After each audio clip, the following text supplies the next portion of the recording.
오랜만에 뵙는 것 같습니다. 강행군을 하다 보니까 목도 많이 가라앉고 또 몸 상태도 그렇게 좋지 않네요.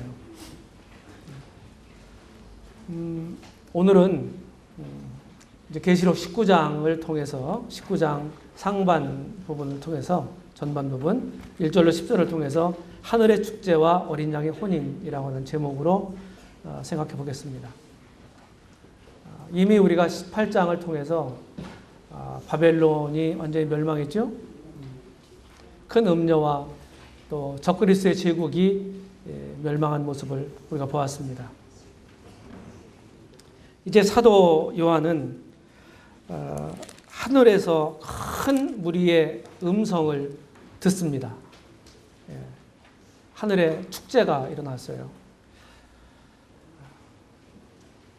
이제 바벨론이 멸망했다고 말씀드렸죠. 이 땅은 바벨론의 멸망으로 장성곡이 울려 퍼집니다.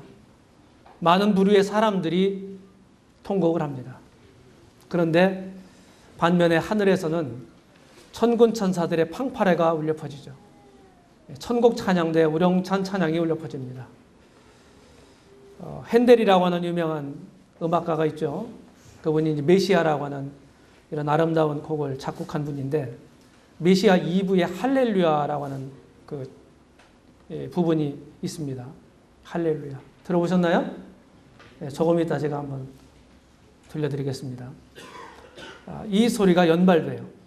할렐루야는 말이 이 곡에도 연발되고 우리가 읽을 지금 우리가 공부할 살펴볼 지금 요한복음 19장 상반 부분에도 계속해서 할렐루야가 4번이나 외쳐지고 있어요.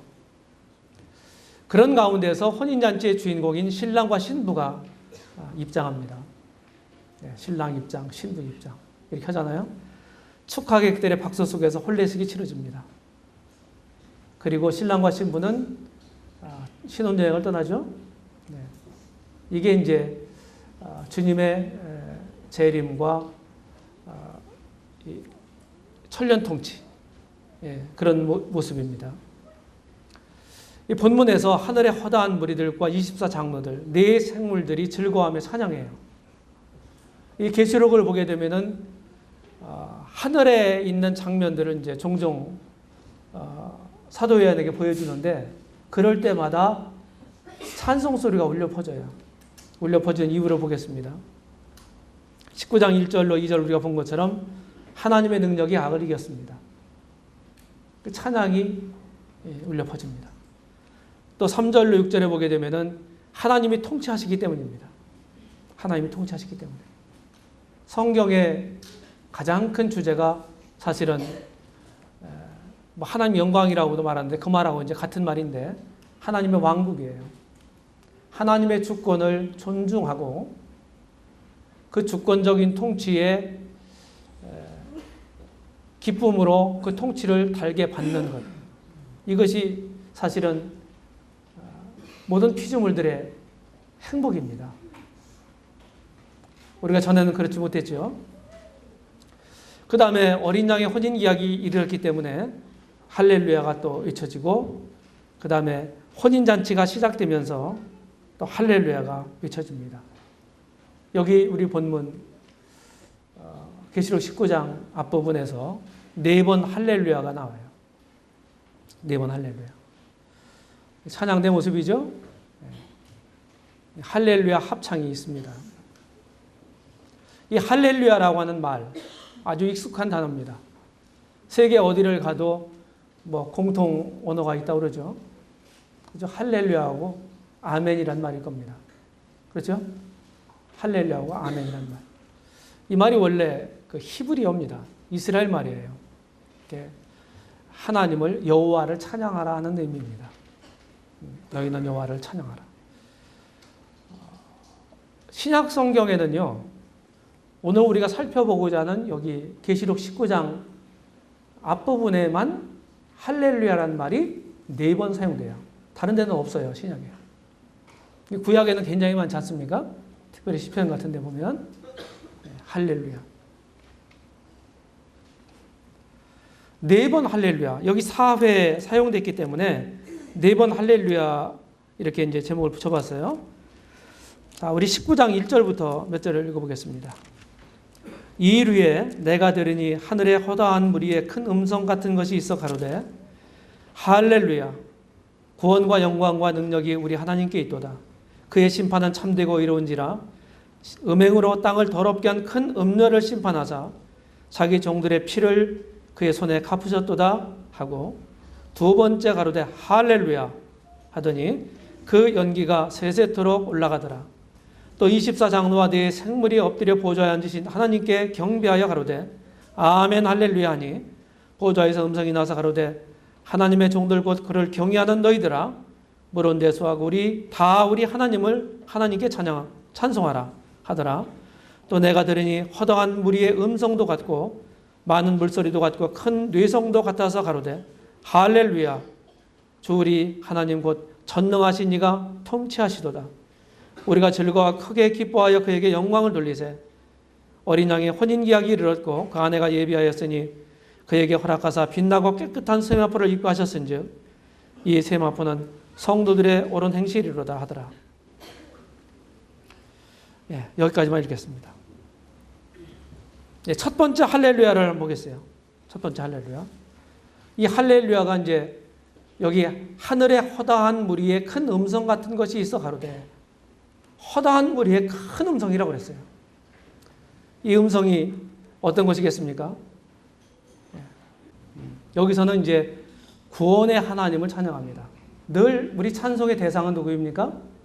하나님이에요. 하나님. 하나님이 우리의 찬송의 대상, 유일한 대상이세요. 그럼 예수님 뭡니까? 예수님도 하나님이세요. 그리고 하나님께만 영광이 돌려져야 합니다. 그러니까 내 영광을 다른 것에게 주지 않는다고 말씀하셨어요. 구속에 대한 찬양. 이 찬양은 우리가 이 땅에서만 하는 게 아닙니다. 천국에 가서도 영원한 찬송 제목이 될 겁니다. 지금도 구속을 경험해 보지 않은 천군 천사들이요.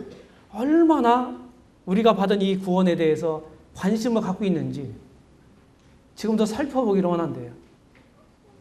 베드로전서 1장에 나와요.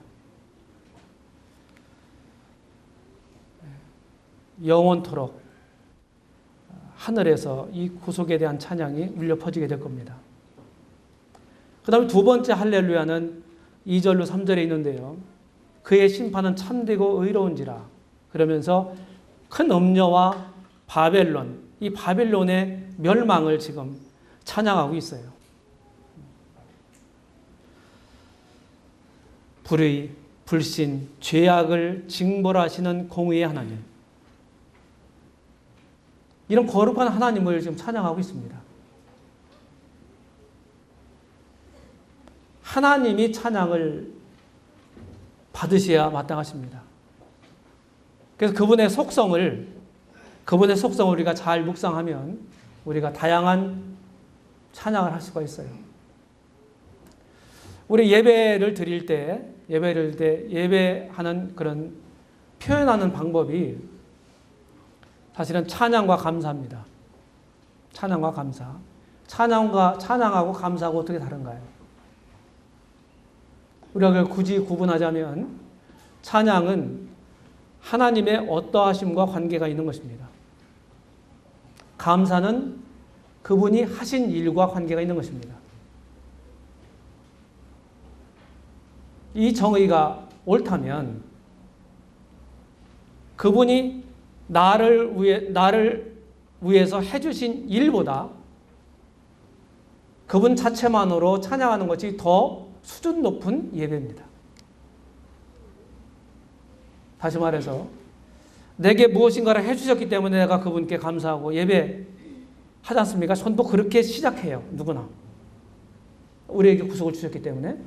그런데 사실은 더 깊은, 더 높은 예배는 그분이 뭘 아무것도 안 해주셔도 우리가 그분을 예배할 수 있고 마음에 우러나서 찬양할 수 있는 것. 그것이 더 높은 예배입니다. 그래서 그분 자체만으로도 찬양의 제목이 되는 겁니다. 나한테 뭐 사랑을 베풀고 호의를 베풀고 이런 사람들에 대한 감사의 마음을 가지고 있잖아요. 우리는. 그렇죠? 그렇게 해서 이제 관계가 시작됐습니다. 점점 그 사람을 이렇게 가까이서 사귀어가다 보니까 그 사람이 해준 일보다 그 사람 자체가 더 좋은 거예요. 이게 더 높은 수준의 예배라는 거예요. 하나님이 그런 분이다. 우리가 그분을 다 이해할 수는 없지만은 우리가 알아가는 그만큼 정도만큼 더 우리 예배가 더 깊어질 것입니다. 이 공의의 하나님. 지금은 오히려 죄가 성행하고 불의가 더 득세하는 이런 시대에 살고 있지 않습니까? 그러면서 참 의롭고 정의로운 삶을 추구하는 사람들에게는 얼마나 많은 그 어려움이 되고 있어요. 세상과 타협하지 않으면 안 되죠. 이제 그런 가운데 우리가 살아가고 있단 말이죠. 그래서 지금은 이제 사람들이 공의의 하나님은요, 우리가 어떤 면에서 감사할 수 있을까요? 우리는 마음의 중심에서 우러나는 헌신, 섬김이 있어야 됩니다. 마음에서 즐거움으로. 우리 매사가 다 그래야 돼요. 섬김이. 사람들이 몰라줘도 하나님을 의식하고 하나님께 우리가 하나님 섬기는 거예요. 사람들이 혹시 그걸 몰라줄 수도 있어요. 그럼 서운해하지 마시고 이런 공의로우신 하나님을 기억하시기 바랍니다. 이분은 몰라주는 게 없어요.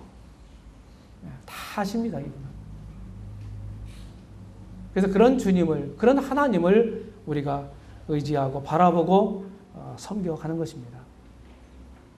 때로는 사람들로부터도 그런 어떤 공로를 다 인정받지 못하고 마음에 서운할 수도 있고 이럴 수 있어요. 근데 거기에 우리가 머무른다면 우리 신앙의 깊은 경지로 나갈 수가 없는 것입니다. 그 다음에 세 번째 할렐루야는 4절로 5절에 있습니다. 읽은 것처럼 24장로와 네 생물이 엎드려 보좌에 앉으신 하나님께 경배합니다. 이미 우리는 24장로는 신약교회라고 말씀을 드렸고 네 생물은 천사, 이 그룹, 천사 중에 그룹과 동일한 존재다. 이렇게 이제 우리가 보았습니다. 할렐루야를 그들이 외칩니다. 할렐루야를. 우리 하나님을 찬송하라. 우리 하나님을 찬송하라. 사실은 하나님께 예배를 드리고 안 드리고 찬양하고 안 하고 할 수 있는 존재는 아무것도 없어요. 하나님의 피조물이라면 다 그분을 경배해야 되고 찬양을 해야 되는 것입니다. 그런데 우리가 그렇게 하지 못했지 않습니까? 근데 우리가 그런 사람들로 바꿔진 동기가 뭐예요?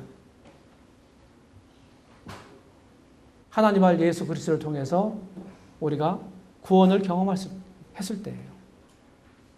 그 이후로 우리 생각이 바뀌고 마음이 바뀌었잖아요. 그렇죠?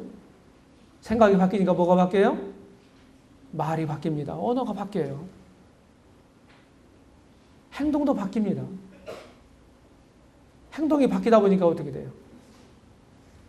습관도 바뀌게 되고 삶이 바뀌고 사람 자체가 바뀌게 돼요. 이게 복음에 놀라운 능력이에요. 주님을 믿었다고 하면서도 옛날 과거의 그런 관습을, 습관을 그대로 행한다고 하는 것은요, 문제가 있는 것입니다. 안 바뀌는 이상한 거예요. 바뀌도록 되어 있어요. 그래서 내 삶을 돌이켜봐서 과거와 별반 다름이 없다. 내가 구원받고 침례까지 받았는데 이런 분이 혹시 계시다고 한다면 여러분들의 믿음의 근본적인 부분을 검토하시기 바랍니다. 우리 교회만큼 철저하게 복음을 점검하고 영접 정책을 신중히 하는 교회가 그렇게 흔하지 않을 겁니다. 그럼에도 불구하고 어떻게 합니까? 나 자신이 생각하는 것이 진실이 아닐 수 있고, 또 다른 사람들이 내 신앙에 대해 분별한 것이 사실이 아닐 수도 있다 이 말이에요. 이제 그런 면들을 마음에 두시고, 진짜 구속함을 받은 사람은 하나님을 찬양하게 됩니다. 보좌에 앉으신 하나님, 그분이 우주의 중심에 계세요. 그 우주의 중심이 되시는 그 하나님을 내 마음의 중심에, 내 삶의 중심에 모시고 사는 건 당연한 거예요. 우리가 그렇게 하지 못했습니다. 혹시 지금 내가 거듭난 후에 새로운 삶을 추구하고 살아간다고 하면서도 주님을 그냥 옆으로 밀쳐내고 내가 중심이 되어 살아갈 수도 있어요. 내 신앙이 그렇지 않은지 한번 점검해 보시기를 바랍니다. 그 다음에 네 번째 할렐루야가 또 울려 퍼집니다. 허다한 무리의 음성도 같고 많은 물소리도 같고 큰 뇌성도 같다. 우리 하나님 곧 전능하신 이가 통치하시도다.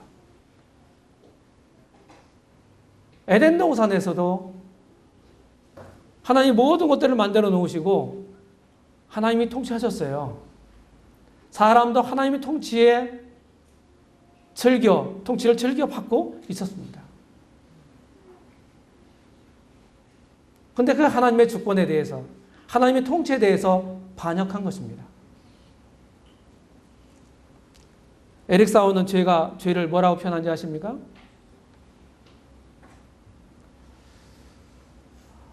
영적인 쿠데타라고 그랬습니다. 죄는 영적인 쿠데타다. 다른 말로 하면 하나님 보좌를 강탈하는 것이다. 이렇게 강력한 어조로 죄를 묘사했어요. 죄가 그런 것입니다. 도덕적으로 뭐 조금 잘못하고 그런 것쯤으로 생각하지 마십시오. 죄는 하나님의 뜻을 저버리는 거고, 구약 성경을 쭉쭉 우리 읽고 있지 않습니까? 거기에 반역했다, 배신했다, 거역했다, 이런 말들이 종종 등장하더라고요. 죄는 그런 것이거든요.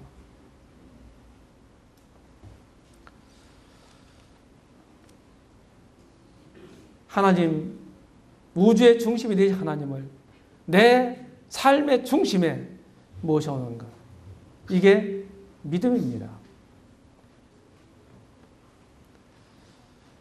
전능하신 하나님의 통치를 찬양하고 있어요. 자, 우리 인류 역사가 마감 짓는 그날, 우리가 앞으로 보겠지만 계시록 21장, 22장에 보게 되면 하나님의 주권이 온전히 우주 가운데서 회복이 됩니다. 하나님 통치를 사람들이 즐겨받아요. 그래서 성경은 하나님의 통치에서 하나님의 통치를 끝나요. 다시 말해서 하나님의 왕국, 그 왕국에 대한 얘기입니다. 하나님이 통치하실 때 사람들이 진정한 안식을 누리게 돼요. 하나님이신 우리 주님이 이 땅에 오시죠? 그렇죠?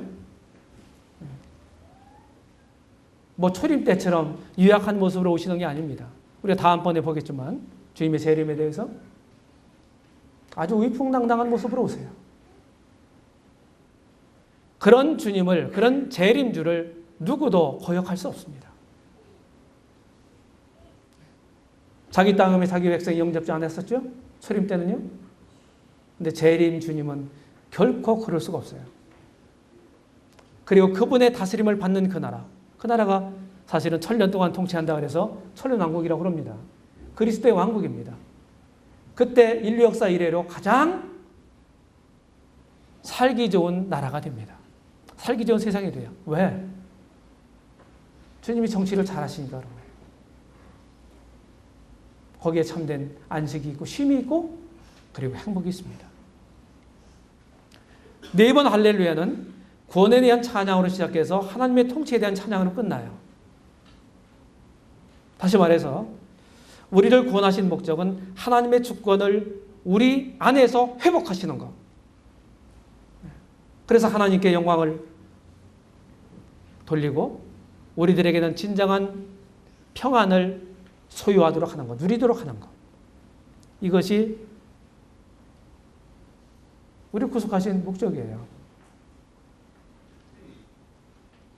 모든 사람이 죄를 범하였으며 하나님의 영광을 이루지 못했어요. 그런데 구속함을 받은 사람들은 믿음으로 의롭다함을 받고 예수 그리스도를 말미암아 하나님과 이제 화평을 이룬 사람들은요, 이제 그 영광을 바라고 즐거워하는 사람들이 됐어요. 그 영광을 바라고 즐거워했어요. 즐거워하고 있어요. 그 영광 가운데 우리가 살게 될 날이 이제 조만간 오게 될 것입니다. 누가복음 2장 14절에 보게 되면 우리 주님이 탄생했을 때 천군 천사들이 와서 찬송을 하죠. 하늘에서는 하나님께 영광이요 땅에서는 기뻐하심을 받은 사람들 중에 평화로다. 이게 주님이 이루시는 일입니다. 우리는 쉼이 없고 안식이 없잖아요. 주님이 오셔서 진정한 쉼을 주시는 겁니다.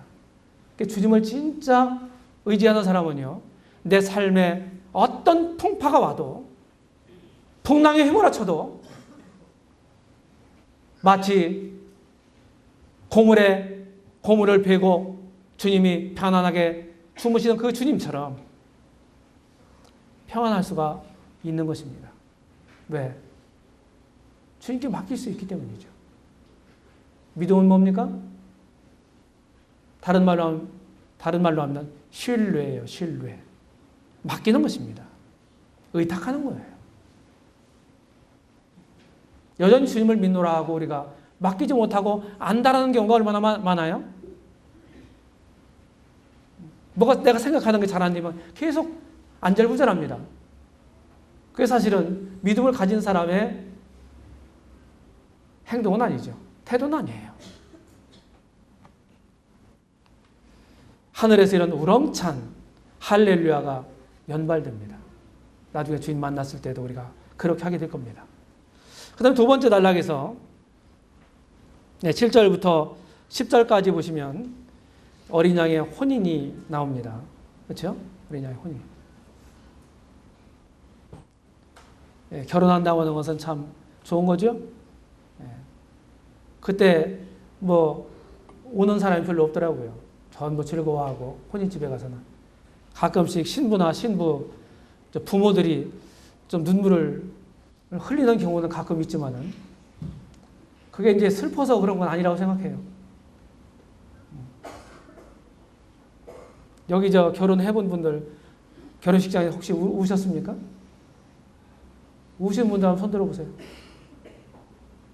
우신 분들 하나도 없어요? 좋아하셨습니까? 우는 신부들도 있더라고요. 보니까. 성경에서 어린 양의 혼인에 대해서 직접적으로 말씀한 곳은 이곳입니다. 다른 데는 없어요. 다른 데는 그냥 어떤 문맥 속에 들어있는 이런 비유, 이런 식으로 이제 우리가 이해할 수 있는데, 여기 계시록 7절, 8절 우리가 읽은 것처럼 7절에 보게 되면은 우리가 즐거워하고 크게 기뻐하여 그에게 영광을 돌리세. 어린 양의 혼인 기약이 이르렀고 그 아내가 예비되었으니 그에게 허락하사 빛나고 깨끗한 세마포를 입게 하셨은즉 이 세마포는 성도들의 옳은 행실이로다. 혼인 기약이 이르렀다. 기약. 어린 양이 혼인할 때가 있다 이 말이에요. 근데 그 기약이 이제 왔어요. 약속된 그 날이 왔습니다. 그래서 이것을 좀 나눠서 보면 시기와 장소는 어디예요? 시기는 어디입니까? 언제 어린아이 혼인잔치가 있습니까? 혼인이 있어요? 물론 교회가 휴거된 다음입니다. 휴거된 다음 주님이 지상재림하기 전, 그 사이에 있을 것입니다. 장소는요? 물론 하늘에서 있습니다. 지금은 우리 주님이 자신의 신부를 취하는 일을 하고 계세요. 신부가 교회죠. 이 교회를 지금 취하고 계십니다. 이 교회가 완성되는 그날 우리가 주님을 뵙는 날입니다. 하늘에서 어린 양의 혼례식이 있을 거예요. 시편 45편에 보면은 45편이 이제 메시아 시편 중에 하나거든요. 메시아 시편. 수놓은 옷을 입은 저가 왕께로 인도함을 받으며, 이 저는 신부를 가리킵니다. 왕께로 인도함을 받아요. 시종하는 동무 처녀들도 왕께로 이끌려갈 것이라. 저희가 기쁨과 즐거움으로 인도함을 받고 왕궁에 들어가리로다. 아름다운 이런 혼례식의 장면을 묘사하고 있는 구절이에요. 우리는 어린 양의 혼인의 주인공으로 서게 될 것입니다. 자, 혼례식은요, 결혼식은 주인공이 누구예요? 신랑 신부죠. 그리고 이제 부모들을 뭐라고 그럽니까? 혼주라고 그럽니다. 혼주. 뭐, 이렇게 초상 치를 때는, 장례식 치를 때는 상주라고 그러잖아요. 상주. 예, 혼례식 때는 그 부모들이 혼주입니다. 고린도후서 11장 2절에 보게 되면 명백하게 나타나 있어요. 내가 하나님의 열심으로 너희를 위하여 열심내노니 내가 너희를 정결한 처녀로 한 남편인 그리스도께 드리려고 중매함이로다. 너희가 누굴까요? 이 고린도 교회예요. 고린도 성도들. 그들을 정결한 처녀로 한 남편인 그리스도께로 중매하고 있다. 바울의 사역이 바로 그런 것이었습니다.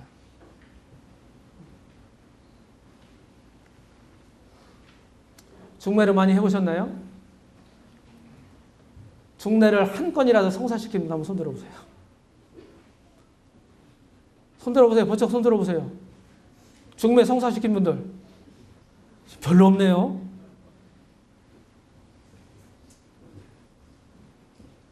중매하는 것도 사실은 최상의 서비스인 겁니다. 이게 서비스 좀 많이 하세요. 중매하기 쉽지 않아요.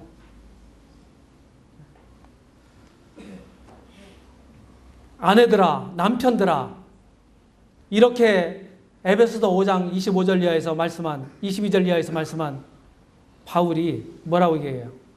이 비밀이 크도다. 내가 그리스도와 교회에 대하여 말하노라. 신부 신랑에 대해서 얘기하고 나중에 이 비밀이 크도다. 내가 그리스도와 교회에 대하여 말한다. 이렇게 말해주고 있어요. 그리스도가 신랑이요, 교회는 신부다. 이런 관계다 하는 사실을 지금 바울이 여기서 말하고 있는 것입니다. 신랑은 사실은 골로새서 1장에 보게 되면 만유의 머리가 되시는 분이에요. 네. 모든 것의 머리가 되시는 분이 누구예요? 그리스도예요. 골로새서는 그리스도의 머리 되심에 대해서 말씀하고 있는 것입니다. 더 조금 압축해서 말하면 골로새서는 그리스도께서 교회의 머리가 되신다 하는 사실을 말해주고 있어요. 1장 18절에 보면. 반면에 에베소서는 같은 장소에서 거의 동시기에 쓰여진 옥중서신이죠.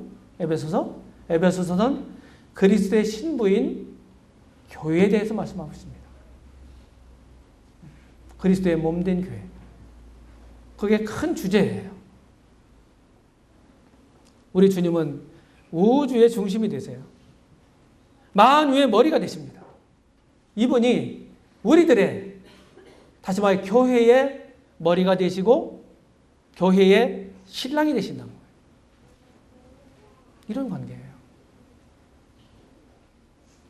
우리 주님의 의상이 놀랐습니다. 나중에 우리 계시록 21장, 22장에도 보면 새하늘과 새 땅에서, 새 예루살렘 도성에서 그 중심에 누가 있어요? 하나님 보좌와 어린 양이 계세요. 막강한 실세입니다. 우리 주님이요. 이분과 가장 긴밀한 관계에 있는 사람이 누구예요? 그분의 신부입니다. 그래서 저는 이런 경륜적으로 볼 때 교회가 보통 지위에 있는 게 아니다. 어떤 하나님의 피조물보다도 어떤 구속받은 사람들보다도 훨씬 더 높은 지위에 있다. 왜냐하면 그리스도와 가장 가깝기 때문입니다. 우리가 이런 신랑 되신 그리스도의 신부가 된다 하는 거예요. 그러면 혼례식을 할 때 손님들을 초청하지 않습니까? 그렇죠? 우리 같은 경우에는 이제 청첩을이라고 하는 걸 보냅니다. 청첩. 그래서 어린 양의 혼인잔치의 19절에 보면 천사가 내게 말하기를 기록하라. 어린 양의 혼인잔치에 청함을 입은 자들이 복이 있도다. 이렇게 말했거든요. 어린 양의 혼인잔치에 청함을 입은 자들. 누구로 말하는 건가요? 하객들을 의미합니다. 하객들. 그래서 저는 이렇게 한번 대별해 봤습니다. 교회가 시작되기 전에 구약시대 때 믿었던 성도들이 있을 거 아니겠어요? 그렇죠? 그 다음에 교회가 완성돼서 휴거된 다음에 환란 기간 동안에 구원받은 사람들이 성경에 있다고 말합니다. 저는 그 무리들이 바로 혼인잔치에 청함을 입은 하객들이다. 그렇게 분별합니다. 그리고 지금 우리가 살고 있는 이 시대, 신약 교회 시대, 이 교회 시대에 구원받은 사람들은 신부입니다. 신부. 주인공이다 이 말이에요. 침례 요한이 요한복음 3장 27절 이하에 보게 되면은 신부를 취하는 자는 누구라고 그랬어요? 신랑이나 그 옆에서 친구들이 기뻐하나니 나는 이와 같은 이런 기쁨에 충만하였노라. 침례 요한이 그런 고백을 해요. 그러니까 침례 요한 자신은 신랑도 아니고 신부도 아니다. 그냥 옆에 서서 그 신랑과 신부가 결혼하는 그런 모습을 보면서 기뻐하는 친구다. 이렇게 자신을 묘사했습니다. 다시 말씀을 드리면 침례 요한은 구약의 마지막 선지자다. 이렇게 말할 수 있습니다. 구약의 마지막 선지자다. 구약 모든 성도들을 대표하는 사람이다. 이렇게 말할 수가 있어요. 환란기 성도들도 지금 여기 19장, 계시록 19장 9절에서 읽은 것처럼 어린 양의 혼인잔치에 청함을 입은 자들, 이런 자들이 환란기 성도들로 보입니다.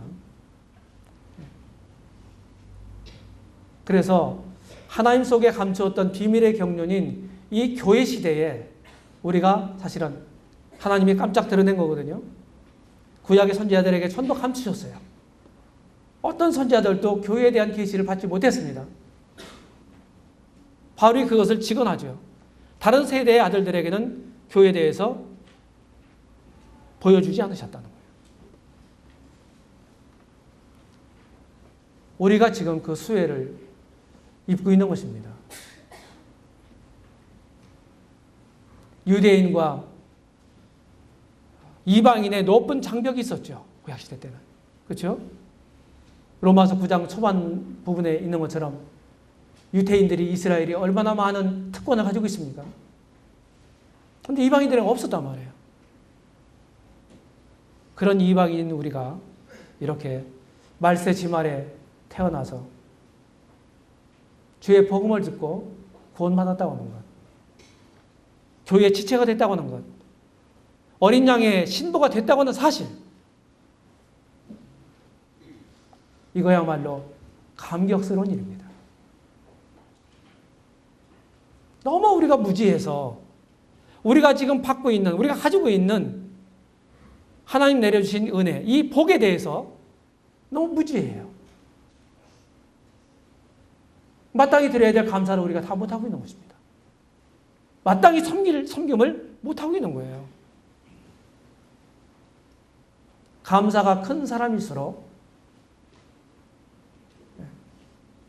어떤 사람인가요? 그 사람이 하나님의 내게 베푸신 사랑, 하나님이 내게 베푸신 은혜가 크다고 하는 사실을 깨달은 사람이 더 큰 감사를 할 겁니다.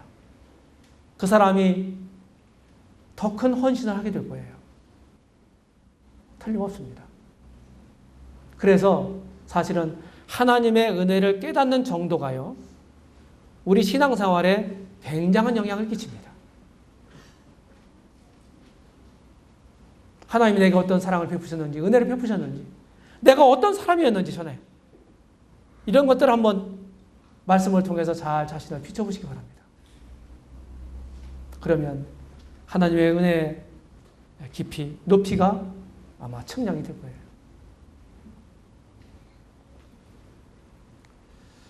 자, 어린 양의 혼인을 이렇게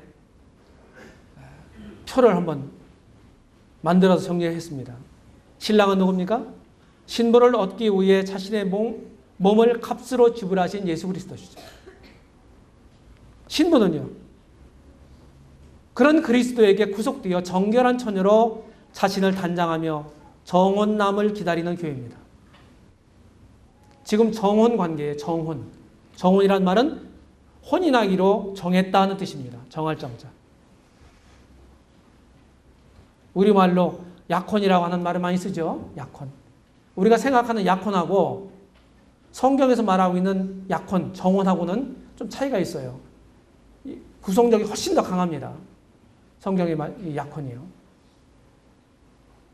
그 다음 하객은요, 침례 요한을 대표로 하는 구약 성도들과 어린 양의 혼인잔치에 청함을 입은 환란기 성도들로 보입니다.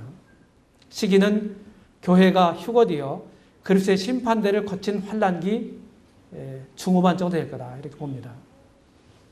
장소는 휴거된 이후에 하늘이죠. 잔치는 언제예요? 혼례식이 끝나고 그리스도께서 신부와 함께 이 땅에 오실 겁니다. 재림할 때 함께 와요, 교회가. 그리고 그 후에 피로연이 베풀어져요. 그래서 학자들마다 조금씩 이견이 있긴 한데 많은 분들이 천년왕국이 곧 피로연 하는 시기다, 이렇게 봅니다. 이렇게 이제 간단하게 정리할 수 있고요. 이게 유대인들이 하는 그 혼례식입니다. 이 하얀 천으로 이렇게 이제 막을 쳤잖아요. 이걸 후파라고 합니다. 후파. 이 안에 들어가서 식을 거행합니다. 이 사람들이 다 하객들이에요. 그래서 어린 이 유대인의 이 혼인, 이 결혼이 무엇인지 잠깐 한번 살펴보겠습니다. 정혼 단계가 있어요. 약혼 단계죠. 남자가 마음에 든 여자가 생겨서 결혼하기를 원하면 남자가 여자의 부모를 찾아갑니다. 그리고 여자의 부모에게 얘기해서 이제 지참금을 주는 거예요. 지참금. 남자들이 지참금을 줍니다. 신랑 아버지에게. 아니, 신부 아버지에게. 그 다음에 이제 두 사람이 부부로 간주돼요. 마치 요셉과 마리아가 동침하지 않았지만은 합법적인 부부로 간주되듯이 그렇게 된단 말이에요. 그녀는 남편에게 속합니다. 다른 남자를 마음에 품거나 이렇게 하게 되면 안 돼요. 서로에게 이제 구속이 되는 겁니다. 만약에 헤어지기로 원하면 까다로운 이혼 절차를 밟아야 돼요. 그 다음에 신랑은 데리러 다시 오겠다고 신부에게 약속하고 자기 집, 본집, 아버지 집으로, 신랑 아버지 집으로 갑니다. 그래서 신부를 맞기 위한 준비를 한대요. 그게 약 한 1, 2년이 걸린다고 합니다. 1, 2년. 1년 이상 걸린다는 거예요. 이 기간은 바로 신부의 정결성을 시험하는 기간이기도 합니다. 몇 달 만에 애를 낳아요? 몇 달 만에? 개월 수는 10개월. 한 9개월 정도 난다고. 9개월, 만 9개월입니다. 그럼 1년이면은 충분히 임신하고도 애를 낳을 수 있죠. 그렇죠?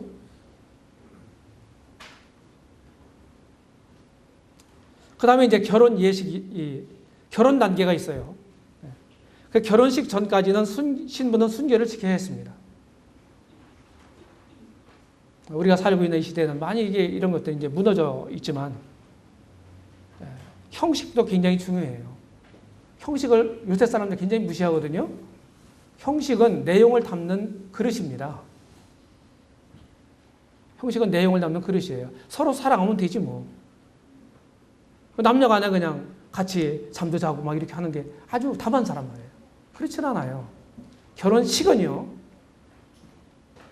가족적으로, 법적으로, 사회적으로 부부가 됐다는 것을 공증받는 예식입니다. 결혼 날짜는 신랑의 아버지가 정한다. 그러니까 아들도 모르고 아무도 모르는 거예요. 신랑 아버지가 딱 판단해서, 신부를 맞을 준비를 내 아들 신랑이, 예비 신랑이, 다 이제 마셨구나. 이렇게 아버지가 판단되면 결혼 날짜를 정한답니다. 신랑 측 아버지가. 그래서 신부는 신랑이 언제 자신을 데리러 올지 모르기 때문에 어떻게 됩니까? 항상 준비하고 있어야 되는 거예요. 신랑을 맞을 준비. 졸지 말고. 그래서 신랑의 아버지가 때가 됐다고 판단하면은요, 신랑을 신부를 데리고 오도록 신랑의 친구들과 함께 신부 집에 보냅니다. 그리고 이 신부를 데리고 와요, 집으로. 신랑 집에서 결혼식을 합니다. 결혼 예식 있죠, 신랑. 조금 아까 보았던 하얀 천으로 만든 그 막이 후파라고 하는 것입니다. 여기서 홀예식을 해요. 후파에 들어가기 전에 신랑이 신부에게 이제 면박을 취해줍니다. 얼굴을 가리는 거예요. 앞은 볼 수 있도록 이렇게 망사 같은 걸로. 이삭이 결혼할 때 신부 리브가를 맞이할 때 늙은 종이 신부를 리브가를 쭉 데리고 오는데 이삭이 이제 장막 앞에 와서 서성이고 있었잖아요. 그 신랑 되는 이삭을 봤을 때 이 리브가 어떻게 합니까? 면박을 취하거든요. 그런 거하고 유사한 것입니다. 그 신랑과 신부는 들러리들에 휩싸여 가지고서 이곳 이제 후파라는 곳에 들어옵니다. 들어온 후에 신랑이 신부 주위를 7바퀴 돈대요. 쾌투바라고 하는 서약서, 거기에다가 이제 이 반지를 끼워준대요, 반지.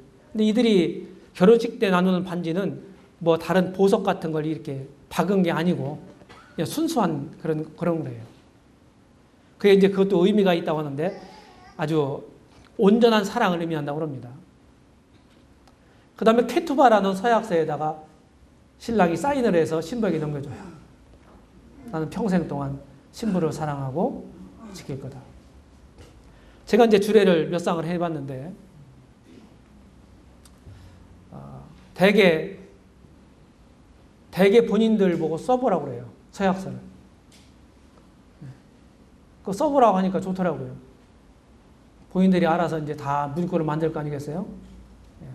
그리고 거기에다가 사인하라고 합니다. 요새는 좀 깔끔하게 이제 만들어서 저는 해줘요. 이양재 형제의 도움을 받지만은 그런 것들을 다 받아서 사진 같은 거 넣고 이렇게 해가지고서 이제 주면은 예쁘게 디자인을 해와요. 신랑 서약서, 신부 서약서. 그리고 뒤에는 성혼 선언문까지. A4 용지 한 장에다가 이렇게 반으로 접어서 그렇게 만듭니다. 그리고 그것을 그 결혼식 날 가가지고서 사인하라고 그래요. 찾아다니면서. 신랑 여기다 사인해 읽어보고. 하자 없으면 사인해. 신부도 사인하라고 그럽니다. 그리고 이제 식을 마친 다음에 줍니다. 신랑 신부에게 잘 고이 간직하라고. 자기 서약서 지금 보관하고 있는 사람들 한번 손 들어보세요. 혼인 서약서 보관하고 있는 분들. 다른 분들 다 버렸어요? 큰일 났구만요. 증거가 사라졌으니 어떻게 해요? 비디오 증거 있어요? 잘 보관하세요. 나중에 이제 두고두고 오랜 세월이 흐른 다음에 보면 이제 기념이 됩니다. 이렇게 해서 이제 서명을 이제 서약서를 써준 다음에 식을 마치게 됩니다. 식을 마치면 신랑과 신부는 이제 첫날밤을 보내게 되죠. 이제 그때부터 혼인 잔치가 7일 동안 이어진다고 그래요. 왜 유대인들이 7일 동안 하냐?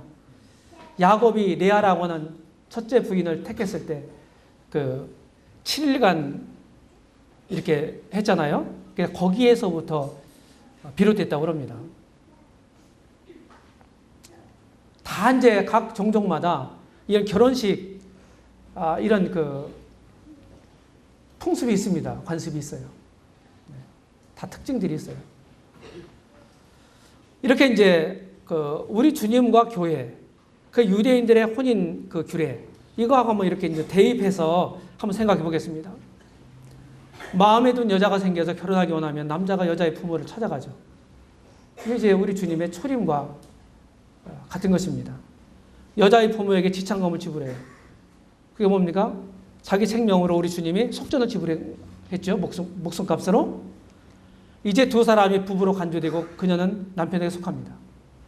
지금 약혼 단계예요. 그렇죠? 그 다음에 신랑을 데리러 오겠다고 신부에게 약속하고 아버지 집으로 돌아가서 신부를 위한 집을 짓습니다. 우리 주님이 그러셨죠. 성취하시면서 내가 너희를 위해서 처소를 예배하러 간다. 이렇게 말하고 있습니다. 그 다음에 결혼 날짜는 신랑의 아버지 고유 권한입니다. 우리 주님의 재림일은요, 아무도 모른다고 그랬어요. 하늘의 천사들도 모르고 아들도 모르고 아무도 모른다고 그랬습니다. 우리 주님. 이런 것들이 이제 유대인의 이제 혼인 규례를 이해하지 못하면 무슨 말인지 잘 이해가 안 되는 겁니다. 어떤 분들이 그러더라고요. 아들이 누구예요? 우리 주님을 가리키죠? 주님도 하나님인데 왜 그 날짜를 몰라? 이게 잘못된 거야. 이게 첨가된 거야. 이렇게 얘기하는 분들도 있어요. 그런데 이제 유대인의 관습을 이해하면 왜 그렇게 말씀하셨는가를 우리가 이해하게 됩니다. 그 다음에 이제 신랑의 아버지는 그의 친구들과 함께 아들을 신부 집에 신부를 데리고 집으로 돌아오도록 하죠. 이게 이제 교회가 휴거되는 날입니다. 휴거예요. 그 다음에 이제 신랑과 신부가 들러들에 휩싸여가지고서 후파야라고 하는 곳으로 오지 않았습니까? 거기서 결혼 예식을 이제 진행해요. 그것이 어린 양의 혼인에 해당되는 것입니다. 그리고 첫날 밤을 지낸 다음에 신랑과 신부가 뭐합니까? 신혼여행을 떠나죠. 그렇죠? 그것이 주님의 지상 재림, 그리고 천년 통치에 해당되는 기간입니다. 식이 끝난 다음에 피루연이 있는 것처럼 그런 거죠. 대개 이제 우리나라 같은 경우에도 신랑과 신부가 어떻게 합니까? 여행을 떠나죠. 신혼여행을. 저 중국이라든지 이런 데는 이제 뭐 며칠씩 하는 경우도 있다고 하더라고요. 그래서 사실은 집안 기둥뿌리가 흔들릴 수가 있습니다. 잘못하면. 이게 유대인의 혼례 모습입니다. 예, 결론을 생각해 보겠습니다. 세상은 악이 득세하는 그 시대에 살고 있죠. 그것이 승리하는 것처럼 보입니다. 그런데 하나님은 결국 그런 것들을 다 응징하시고 당신의 나라를 세우세요. 믿는 사람들이 계속 기도하죠. 그런 기도가 응답될 날이 올 것입니다. 계시록에 보게 되면 신혼의 기도가 이제 찬양으로, 이 기쁨의 찬양으로 바뀌어요. 그래서 성경은 사실은 해피엔딩입니다. 해피엔딩이에요. 아주 하나님께 속한 사람들이 패배하는 것 같지만 결국은 승리를 쟁취하게 됩니다. 장밋빛 청사진을 성경이 말하고 있습니다. 에스겔이 포로로 잡혀갔어요. 그발강가에서 포로 생활하면서 얼마나 절망적이겠습니까? 캄캄했습니다. 앞이 보이지 않았어요. 그런데 하나님의 계시로 먼 미래를 바라봤습니다. 절망 속에서 비전을 본 겁니다. 우리도 그럴 수 있습니다. 비록 현실이 어둡고 우중충하다 할지라도 우리의 미래는 밝은 날이 도래한다는 것입니다. 결론 두 번째로, 우리는 거듭나는 순간에 법적으로 신분적으로 우리의 구속자 되신 주님과 연합이 됐어요. 법적으로 아무 문제가 없는 완전한 신분을 가졌습니다.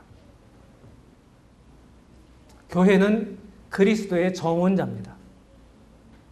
정혼자로서, 신부로서 이제 신랑을 맞을 준비를 해야 되는 거예요. 그게 우리의 책임입니다. 그렇게 그리워하던 님을 만난 사람들이 얼마나 기쁘겠어요. 천군 천사들의 축하를 받습니다. 그러면서 신랑과 신부가 하나가 돼요. 혼례식을 통해서. 그때부터는 이제 아무것도 그 둘을 나눌 수 없다. 이렇게 말씀하는 것처럼 우리 주님이 직접 말씀하셨잖아요. 마태복음 19장에서 아무것도 나눌 수 없는 거예요. 두 사람 사이를. 주님과 완전한 연합을 이룹니다. 그러니까 주님이 계신 곳에 교회가 있고 주님이 가는 곳에 교회가 갑니다. 이후로는 이래요. 이제 이런 관계가 깨어지지 않습니다. 명실상부한 완전한 몸이 되죠. 그리고 이 땅에 와서 이 땅을 정화하고 주님의 능력과 놀라운 통치력으로 이 땅을 다스립니다. 그때 바로 우리가 그런 세상을 만들기를 사람들이 지금 노력하고 바라고 있잖아요. 그런 세상을 주님에 의해서 만들어집니다. 그런 세상이. 그때 우리도 주님과 더불어 이제 보좌에 앉아서 통치를 하게 될 것입니다. 제가 찬송을 하고 싶었는데 시간이 많이 돼서 찬송은 약하고, 나를 구원하신, 하나님 은혜로 구원하신, 이것을 이런 기회에 좀 더 깊이 생각했으면 좋겠습니다. 너무 우리가 받은 구원을 피상적으로만 생각하는 경우가 많아요.